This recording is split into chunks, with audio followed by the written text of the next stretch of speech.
안녕하십니까. 한국 IBM 레셔널 사업부의 오수정입니다. 시스템과 소프트웨어 엔지니어링을 위해 레셔널이 제안하는 엑셀러레이터라는 방법론과 툴체인을 소개드리겠습니다. 우선 엑셀러레이터는 요구사항을 관리하는 도어스로부터 시작을 하는데요. 요구사항 관리뿐만 아니라 제품 개발 주기 전반에 걸친 추적성을 관리를 해줍니다. 요구사항 기반으로 모델을 만들고 그 모델에서 자동으로 생성된 코드를 통해서 검증을 하는 레셔널 랩소디가 있고요. 다음에는 요구사항 기반으로 테스팅을 하고 품질을 지속적으로 관리해줄 수 있는 퀄리티 매니저가 있습니다.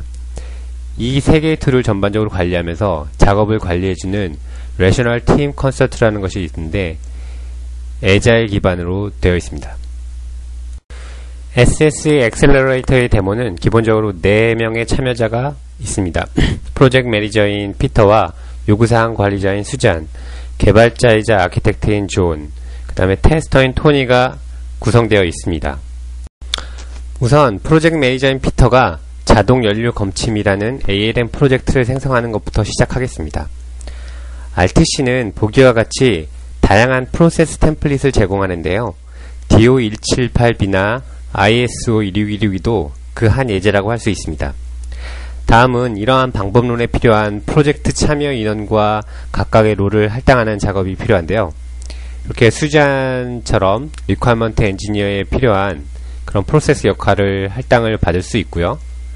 존이라든지 이렇게 아키텍트라든지 개발자 테스터들도 각각의 역할에 필요한 이런 프로세스 역할을 할당받게 됩니다. 이렇게 프로젝트에 참여가 결정된 팀원들은 RTC를 통해서 팀 초대 메일을 받게 되고 웹이나 RTC 클라이언트를 통해서 이 메일을 억셉트하게 되는 순간부터 프로젝트 멤버로서 활동하게 됩니다. 프로젝트 매니저인 피터는 프로젝트 기간 동안 팀원들이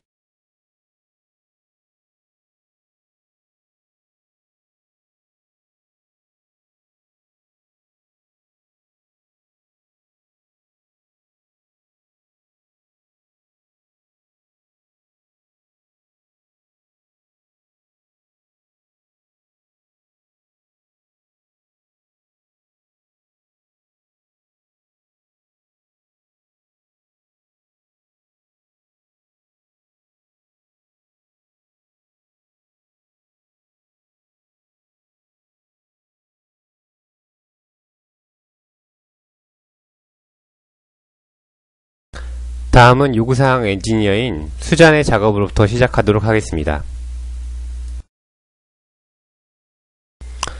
수잔의 RTC 클라이언트를 보게 되면 프로젝트 매니저로부터 받은 작업 항목을 볼 수가 있는데요.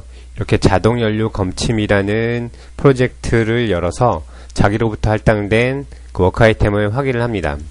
그래서 이제 프로젝트 요구사항을 관리를 해달라는 것을 이제 확인을 하고 스타트 워킹을 한 다음에 도어스 클라이언트로 들어가서 실제 그 프로젝트에 사용할 요구사항 프로젝트와 포멀 묘드를 만들어서 앞으로 향후 계속 관리하게 되는 것입니다.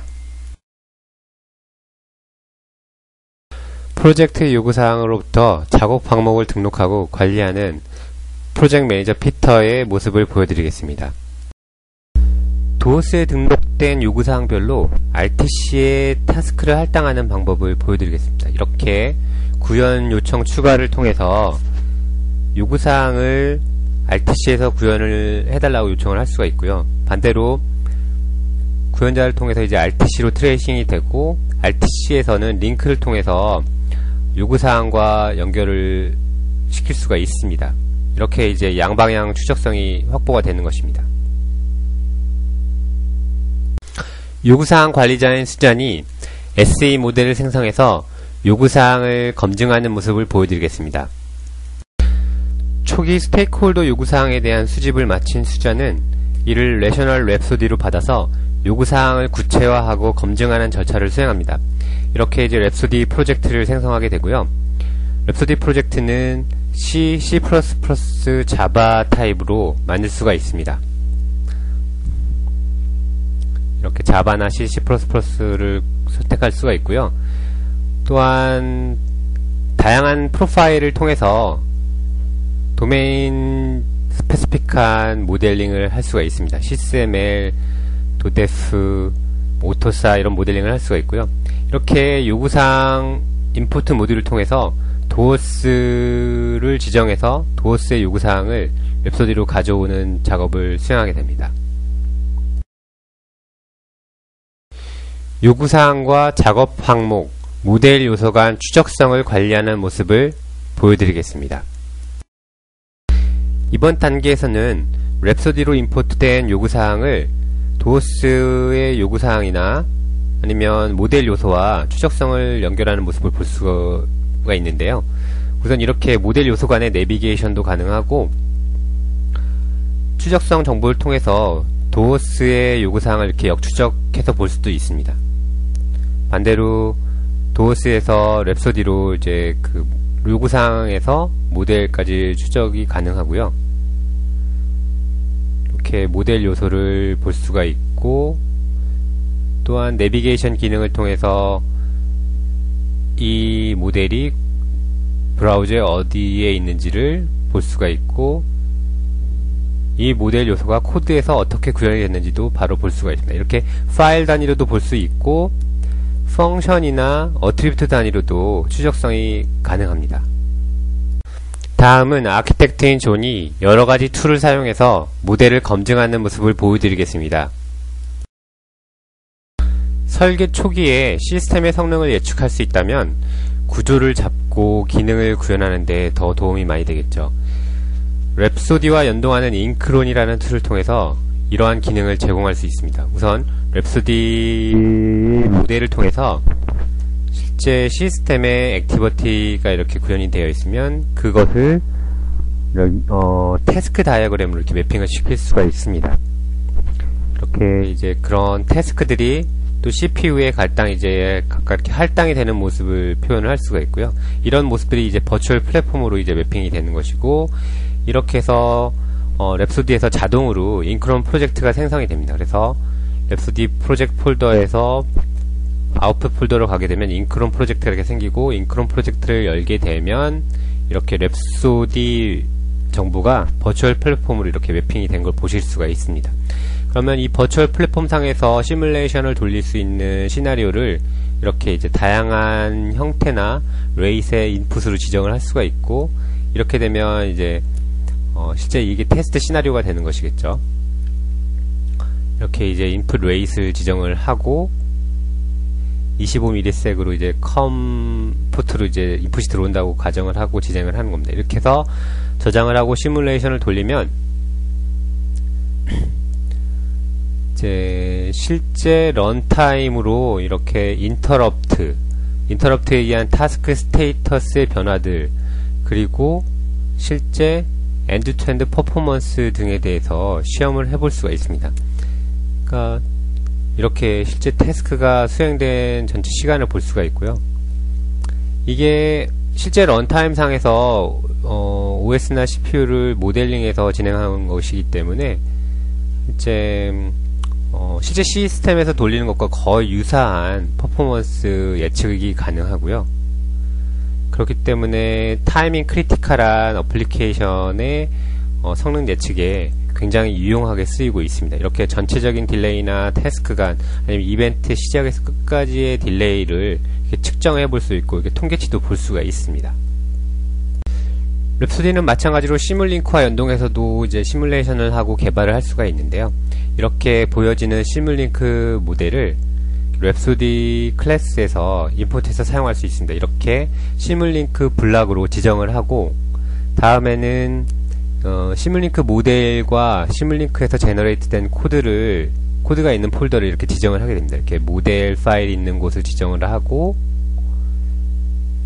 그 다음에 그 모델에서 생성된 시뮬링크 코드가 있는 폴더를 이렇게 지정을 하게 됩니다. 그러면은 랩소디의 파싱 기능을 통해서 시뮬링크 모델이 이제 해석이 돼서 이렇게 랩소디로 들어오게 되고요. 다음에는 랩소디의 클래스들과 이 시뮬링크 블록들 간의 인아웃 관계를 이렇게 지정을 하게 됩니다. 그 랩소디가 이제 유저 인터페이스를 담당한다면 그 유저 인터페이스에 들어오는 인풋을 시뮬링크 블록 쪽으로 전달해 준다든지, 시뮬링크에서 계산된 결과를 랩소디의 아웃풋으로 이제 받아들이는 그런 링크를 이렇게 걸고 코드를 생성해서 시뮬링크 모델과 같이 이렇게 시뮬레이션을 수행을 할 수가 있습니다. 시뮬레이션을 수행을 하게 되면 랩소디의 장점인 애니메이션 기반 런타임 시뮬레이션을 할 수가 있는데요. 이렇게 이제 보면 드라이버나 윈도우는 랩소디의 클래스가 담당을 하게 되는 거고, 실제 포지션을 윈도우의 포지션을 담당하는 그 윈도우 시스라는 애는 시뮬링크로 모델링된 그 로직 블락이 수행을 하는 것입니다.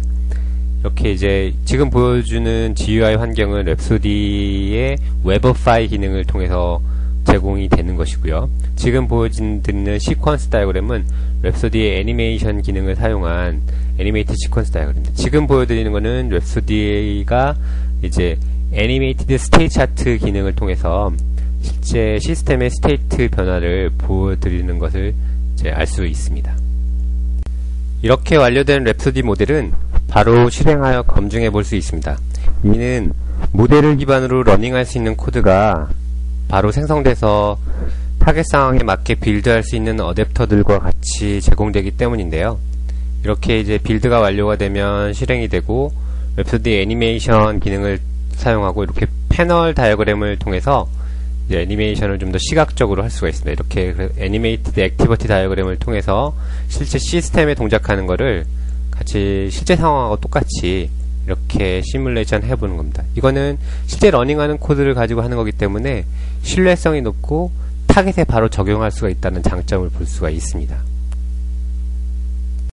다음은 검증된 모델을 RTC의 SCM으로 딜리버하고 팀과 공유하는 모습을 보여드리겠습니다.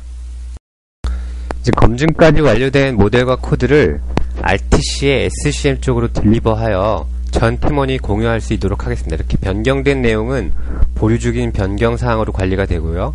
이렇게 해결되지 않음을 전송을 하게 됩니다. 그래서 체크인하기 위해서 이제 바꾸었던 내용을 이렇게 변경 세트 주석으로 달고, 그 다음에 이렇게 관련된 작업 항목을 이렇게 연관을 지어서 체크인을 수행합니다.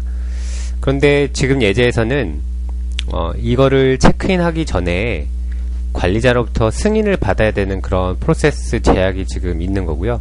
그래서 관리자에게 승인을 받기 위해 검토를 위해 제출을 하게 됩니다. 이렇게 해서 제출을 하기 위해서 이렇게 주석을 달게 되고요. 실제 검토자를 이렇게 지정을 하게 됩니다. 존이라는 아키텍트를 이제 검토자로 지정을 했고요. 그러면 이제 존이라는 사람의 이름으로 RTC 계정, RTC 서버에 로그인을 하면은 존이라는 사람은 자기에게 어프루브를 기다리고 있는 그런 워크 아이템을 보게 되고, 거기서 이제 이렇게 주석도 보게 됩니다. 그러면은 자신이 이제 리뷰를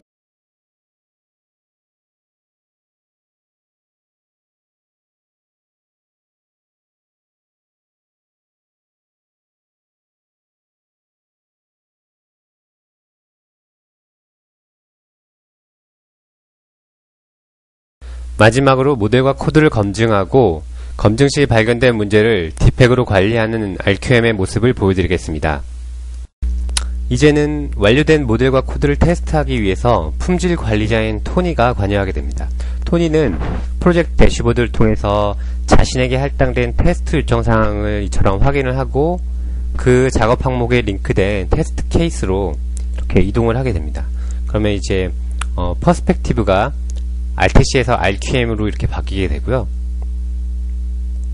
예, RQM에서 관련된 테스트 케이스와 그 테스트 케이스에 연결할 요구사항을 이렇게 찾게 됩니다. 그래서 그 테스트 케이스가 커버할 요구사항을 이렇게 지정을 하게 되고, 다음에는 이 요구사항을 테스트할 수 있는 테스트 시나리오를 테스트 스크립트로 작성을 하게 됩니다. 관리 섹션 밑에 테스트 스크립트라는 걸 지정을 해서 이제 그 테스트 리크 데이터 인디케이터라는 그런 요구사항을 테스트할 수 있는 이제 스크립트를 이렇게 쭉 작성을 하게 되겠고요. 총 6가지의 지금 단계를 지금 작성했다라고 지금 가정을 하고 이거를 진행을 하는 모습을 보여드리겠습니다. 그래서 이렇게 작성을 하고 테스트 케이스를 이제 실행을 하게 되는데요. 당연히 이 테스트 케이스는 스크립트로 이루어진 것이고 이렇게 테스트 케이스를 실행을 하게 됩니다. 그래서 테스트 케이스는 이렇게 테스트 스크립트를 지정을 할 수 있고 이렇게 시행되는 내용, 수행된 결과를 이렇게 RQM 결과 보드에 이렇게 입력을 하게 됩니다. 그래서 지금 1번부터 5번까지는 성공을 했다라는 것이고 나머지는 실패했다라는 거를 이제 그 RQM 테스트 결과에다 지정을 한 것이고요. 그러면은 이제 그걸 저장을 하게 되면 이렇게 RQM에서는 테스트 결과에 대한 리포트를 이제 쭉 보여주게 됩니다. 그러면 실패한 하나에 대해서 실제 디펙 결함 관리를 하게 되는데요. 이렇게 RQM에서 결함을 등록하게 되면은 이게 새 결함 작성을 통해서 결함을 이제 등록을 하게 됩니다. 그래서 프로젝트, 어떤 프로젝트에 해당하는 것인지를 이제 지정을 하게 되고, 그러면 그 결함이 누구에게 해당하는 것인지, 어떤 프로젝트에 해당하는 것인지, 어떤 플랜에서 생성이 된 것인지 이렇게 지정을 할 수가 있습니다. 그러면 그 디펙 해결로 이제 할당된 사람의 RTC 계정에 들어가 보면 이렇게 디펙이 자신에게 할당이 된 걸 볼 수가 있고요. 그럼 이제 그거를 이제 RTC를 통해서 해결을 하겠죠. 그 다음에 RQM에 다시 그 디펙 결과를 가지고 도어스로 들어가면 실제 도어스와 테스트 케이스가 연결이 되어 있기, 도어스 요구사항과 테스트 케이스가 연결이 되어 있기 때문에 이렇게 이제 역추적해서 도어스에 해당하는 요구사항 모듈을 보게 되고, 그 요구사항 모듈에 대한 테스트 결과를 이렇게 RQM으로부터 받아와 가지고 이렇게 기록을 할 수가 있습니다. 그러면 이제 도어스에서 RQM의 테스트 결과까지 한눈에 보는 이제 추적성이 마련이 되는 것이죠.